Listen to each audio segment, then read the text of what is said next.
Hi, and welcome to the Making the Media podcast with me, Craig Wilson. This time, I'm delighted to say we have our first guest from Italy on the podcast, as I'm joined by Roberto Raponi from the Italian public broadcaster RAI. Roberto works within the CTO-Technology department at RAI, advising their news and production areas on digital workflows, training, and project implementation. Part of his role is also to review new technologies in the market and assess them to identify workflow opportunities within the organisation. So with that, he's reviewing subjects like cloud-hosted workflows, the move towards more software-based technologies, and the future possibilities of artificial intelligence.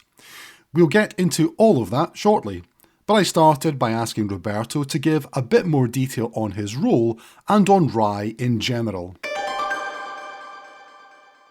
RAI, of course, is a national public broadcaster of Italy. 14 TV terrestrial channel, and also in satellite. In satellite also we have a 4K channel, is a completely free channel, plus 12 radio channel.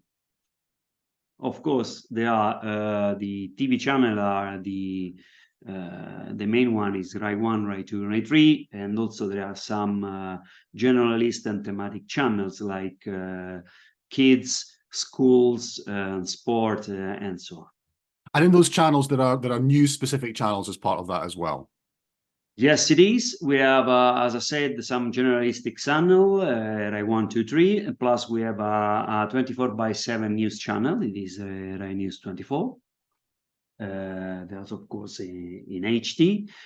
So I'm working with the technology director. There is Ubaldo Toni. I'm in his staff, and my role is to coordinate some project that we are up and running. And my role is a sort of internal key account for technology partner and the market, the broadcast market. So my role is also to focus and to have some advice on the market and to understand how is the key point on the technology broadcast world. Yeah, so Roberto, you mentioned in your role that you sort of look at the market and you're looking at trends within the market, and maybe let's move on to talk a little bit about that, because one of the trends that we've seen in recent times is the move towards more software-based solutions, as opposed to solutions perhaps with integrated hardware. What does that mean for you in your role, and how you then assess these kind of solutions for your organization? Okay, for RAI as a public broadcaster, I think the asset are the resources, the main resources. So our investment are actually focused to maintain and upgrade our technology assets. But of course, we know very well that this paradigm is completely changed. So we will have to support the change to invest in capex less compared to the opex for the next 3-5 years.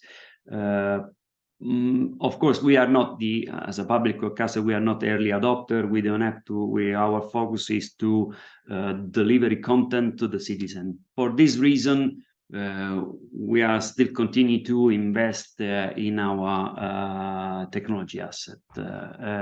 This not means that we are not only investing in hardware solution, but of course we prefer actually to consider on-premise or in-house solution instead to a completely cloud-based solution. But this is something that we are of course looking at, and we're working on it, because of course in the next 3-4 years I think that will be a dramatically change in this environment, in this world, in broadcasting. What kind of impact does it have when you're planning, but also in terms of the skill set of your staff that's required to support these kind of solutions? Because it is different. In terms of the impact and the planning of our project, you have to consider that due to the Italian regulation, we have to do public tenders. So this means that when we have already defined the user requirements and all the documentation to start a public tender, we had to wait about 18 months before to start a project. Not before to complete, before to start. So this means that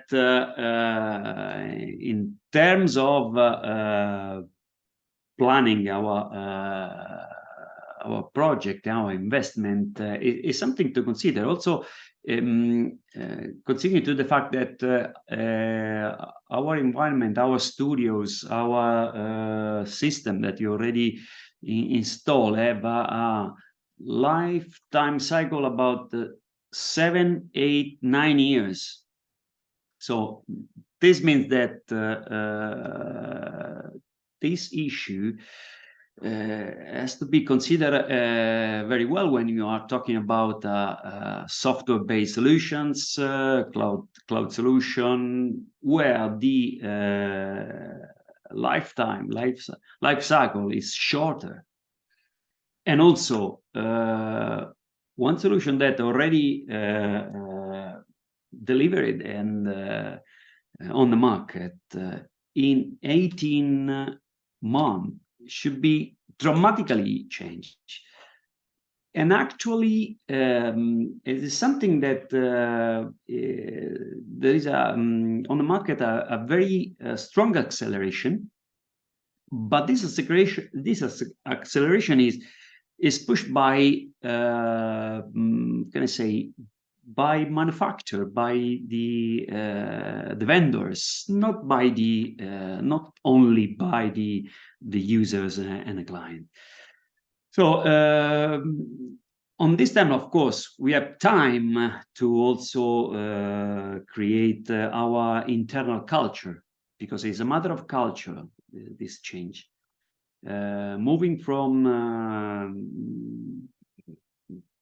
technology investment on-premise to the cloud or completely software solution is something that needs time and needs some internal culture, starting from the CFO areas, so the financial areas. So this is that we are working on it. Of course, we are also hired, fortunately, some new colleagues that are with other skills that are more open than my skills that are 30 years old on this market. So I'm starting for the concrete, physically media on my end to consider a workflow completely on the cloud and software based. It's an interesting point that you raised, Roberto, and it's something that's come up in other podcast episodes, but it's changing the nature of the skill set of people that are either in your organization at the moment or that you're looking to attract from outside. So is that something you're having to consider now when you're looking at bringing people into your department, that their skill set isn't necessarily just about broadcast, but it contains information, knowledge of IT, knowledge of cloud-based systems as well? Yes, and also this is one of the issue that we have, because of course, as I say, repeat, as a public company, to hire people, we need also to have some regulation. So we are not like the company on the market that can offer different options in terms of economics and so on. But anyway, I think also the skill set that there are on the market in terms of IT are not enough to move smoothly into the world that can I say, sorry, it's about a joke, but we are more or less an art and craft technologies starting actually 30 years ago with some physical connection, but the workflow is well structured. Sometimes the workflow still remain the same in the production line. The technology is changing, and the requirement, the user requirement is always the same. You have always to deliver content to the user, always 24 hours per day, 7 days per 7. And of course, this is the most important thing when you start to imagine, to design a new project, a new system, and what else. So also you have to consider what is important in this workflow. This server is less important than the monitors, or because it's something that can interrupt the workflow or can create some issue on this workflow. You mentioned workflow there, and I think that's a really, really interesting point, and something that I think at times gets almost like forgotten in the thinking of technology, because ultimately it's being used by users who are perhaps non-technical users as part of it. So as part of your role, do you have to factor that in as well about what is the workflow? How is it going to be implemented, if you like, by the end users, as well as that technical solution that is perhaps at the forefront of your mind? So when we design a project, of course, the first goal is to consider the user requirement of our internal user, because of the delivery chain, more or less, the workflow still remain the same. So from ingest the material, from the acquisition to deliver to the on-air, the workflow still remain the same. But the most important thing is to understand if the project and the solution could help all the skills or all the users that are involved in their workflow. This means that sometimes we can provide systems that are more features than are really necessary, but it's important to cover the main one internally. And one of these important things in this scenario, when the software level is going to be a primary point, is the support team and the support workflow that is really important, because my opinion is that actually the software level are increasing the distance between the vendor and the solution provided by the vendor, the partner, the technology partner that can help to deliver the system, and the end users. So in this case, RAI. With the software-based solution, with cloud-based solution, the technology skill and the technology level still remain internally on the vendor area, and the local support must increase dramatically the skill and the technology level to support the client. Because I think that this scenario, this paradigm is something that is impact dramatically, not only for the end user, but only in the people that are involved in this project, in this scenario.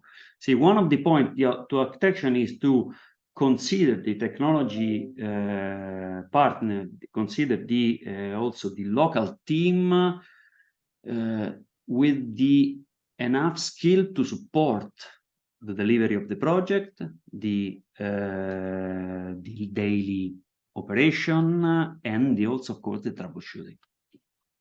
That's a really, really important point about the importance of local knowledge, I guess, is kind of what you're saying there. But another implication of it, you talked about the cloud providers. So Mhm. there are a number of different cloud providers, of course, that are on the market. And I guess from your perspective, you have to consider all of them and look at what all of they can kind of offer. Does that in itself pose challenges around trying to assess, is it Azure for certain things? Is AWS Mhm. for certain things? GCP? What's your work involved now of assessing where all these cloud providers can work best for RAI? Okay, I think that actually there is no a single solution for all. For this reason, we are working internally to have the tool, the skills, and the culture to manage different offers, because we are working on some POC to understand how the cloud provider can impact in a part. One of the, of course, primary point is also how the technology supplier, or how the vendor of the solution are connected to this cloud provider. I think, for example, many solution, many technology vendors, many partners say, okay, we are developing the system, if you want, with Amazon or Azure or Google, or whatever you want. The problem is that who are in charge to manage the integration between the cloud provider, who are in charge to manage the troubleshootings or any relationships or any, of course, activation of some workflow or not. So it's this is one of the points. So sometimes you can develop internally your a small workflow or some other solution that use some cloud provider, and you manage internally, because you develop internally your workflow, you have the all the skill set, and also all the tools to add on and off some workflow. But sometimes you use a workflow that are integrated in the project that the technology partner provide to you. So it's something that is one of the points that we have to be clear. It is actually is not clear. Everyone say they we will support this vendor, this cloud vendor, this cloud vendor, this vendor, but no one explained to you how, in which way, and in which level of integration you had. I always think that working in the media is an exciting business because it never stays the same. But I Yeah, guess from your perspective, that constant change must just throw up challenges all the time. So when you're going to the trade shows, you're looking at the market, do you find it exciting in some ways, Roberto, though, that all these opportunities now come up? yeah. Because it is very different. I mean, you and I started 30 years ago, more than that, 30 years ago in my case, and it has changed a lot. But do you find it an exciting time? Yeah, yeah, yes, it is. I think it's time for many opportunities for both sides. Of course, it's only a matter of what is your role, what is your goal, what is the uh, perimeter of your business. Of course, as I said, if we are talking about AI or some other things, we know well that there are some other players and other people in our organization that can play with this tool and with workflow, with these opportunities. Our business, our goal is to deliver the content in a proper way, in the robust way, with all the security related to the cybersecurity, connectivity, and with a well-defined workflow in general. So in this case, we say we have time to add these new features, or we have the right time to understand what does it mean really. Because also not only during the project, but also during the deploy of the system, you have to consider if you have internally the skills of the right people to manage a project that needs a driver, a well-skilled driver. The example is when we project sorry, I would like to say a classic infrastructure. We already define in terms of power consumptions, resilience, and so on. 100% plus another 100% plus something. Okay, this is the way. In the cloud scenario or in the software scenario, this means that you have to plan 100% of license, 100 plus 100% of license, plus the power consumption always on, and the resources in cloud always on. And this will be a mess. It's not economically supported.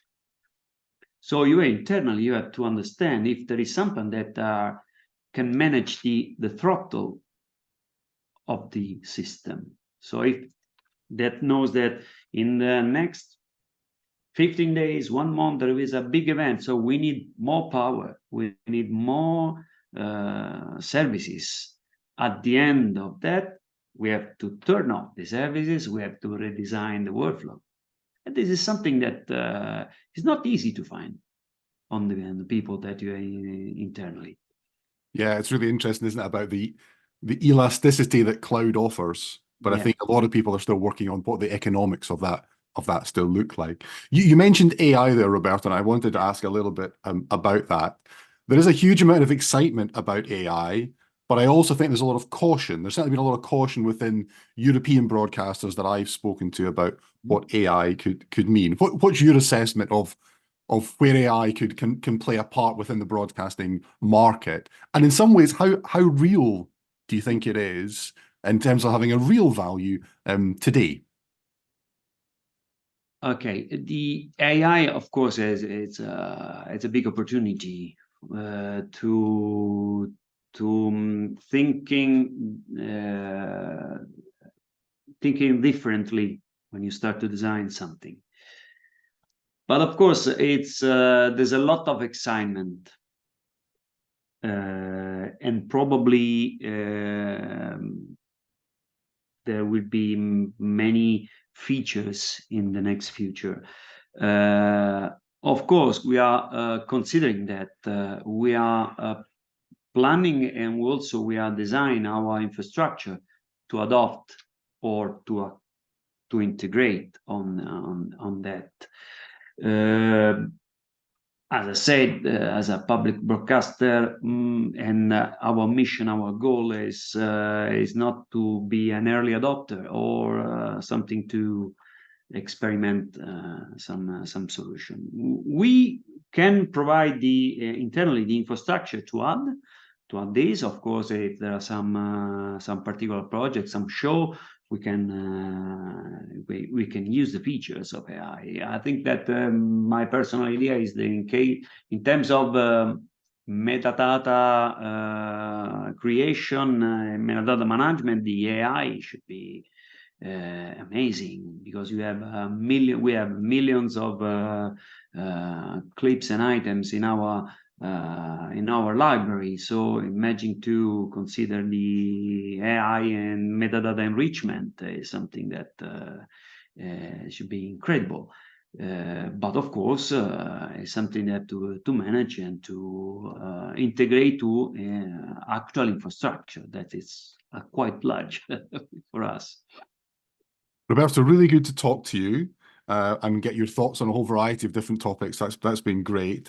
There is one question I ask everyone on the podcast, so I'm going to ask you, which is, what is it, if anything, that keeps you up at night?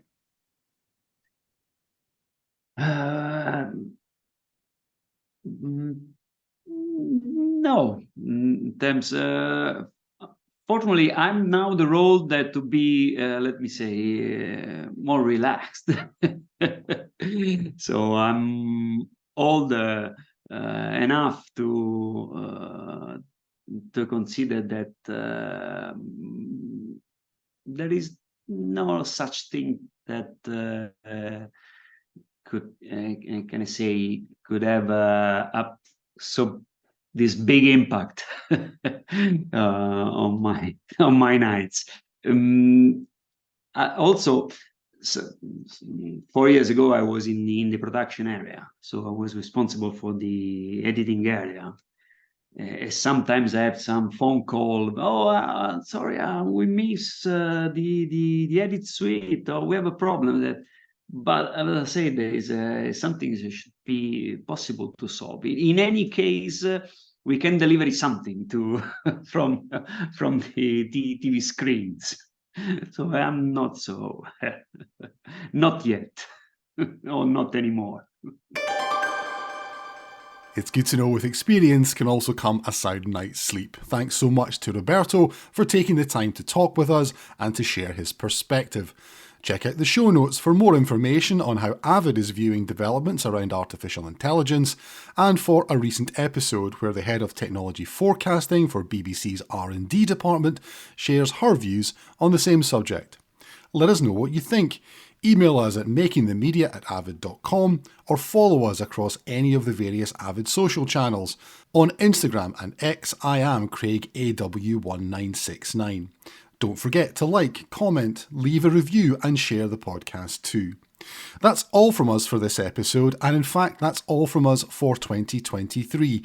We're taking a break over the festive season, but we'll be back in the new year with more in-depth discussion.